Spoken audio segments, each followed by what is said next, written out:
महापुराण में सुना है, शंकर भगवान पर 108 कुछ भी शिव को चढ़ाना चाहिए श्रावण के महीने में। हमने पहले भी कहा था, पिछले लॉकडाउन की कथा निकालिए और सावन के महीने की कथा निकाल कर सुनना। उसमें कहा था आपके पास कुछ भी नहीं है तो 108 चावल के दाने चढ़ाइए, 108 मूंग के दाने चढ़ाइए, 108 आप चाहे तो सरसों के फूल चढ़ाइए, 108 चाहे तो सफेद पुष्प चढ़ाइए, 108 चाहे तो गुलाब की पत्तियां चढ़ाइए। पर सावन के महीने में एक नियम बनाना कि मैं 108 ये वस्तु शिव को समर्पित करती। उसका कारण क्या है?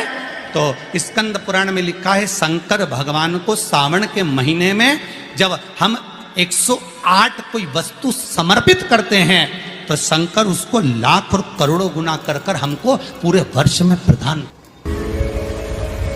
शिव कथा कह रहे हैं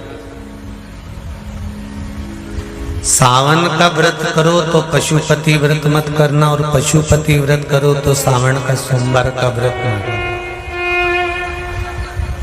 दो जल के पात्र सावन के महीने में, भले एक बड़ा पात्र हो एक छोटा सा पात्र हो, पात्र भी नहीं हो तो उसके ऊपर भले कटोरी रख लेना, पर दो पात्र से जल शिव जी को एक साथ समर्पित करना।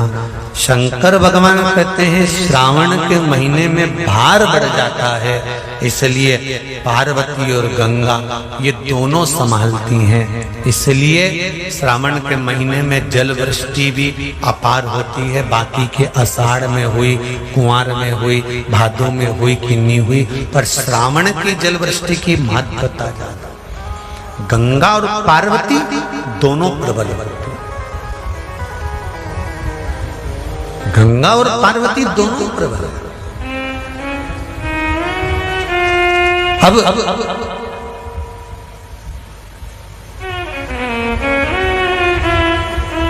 भृंगी ने कृष्ण खड़ा कर दिया।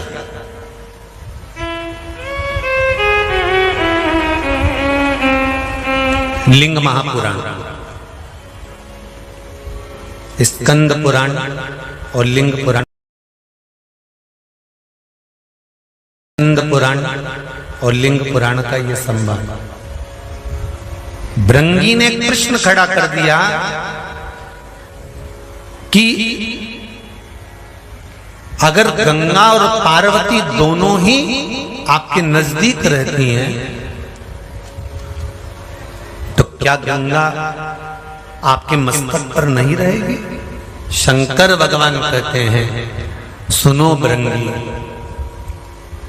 श्रावण के महीने में साधारण से साधारण व्यक्ति भी जब दो पात्र लेकर शंकर को जल चढ़ाने के लिए आएगा तो एक पात्र का जल अपने आप गंगा जल बन जाएगा। अपने आप उसको गंगा जल ले जाने की भी जरूरत नहीं पड़ेगी। दो पात्र का जल जब जाता है तो वो गंगा जल का ही स्वरूप हो जाता है।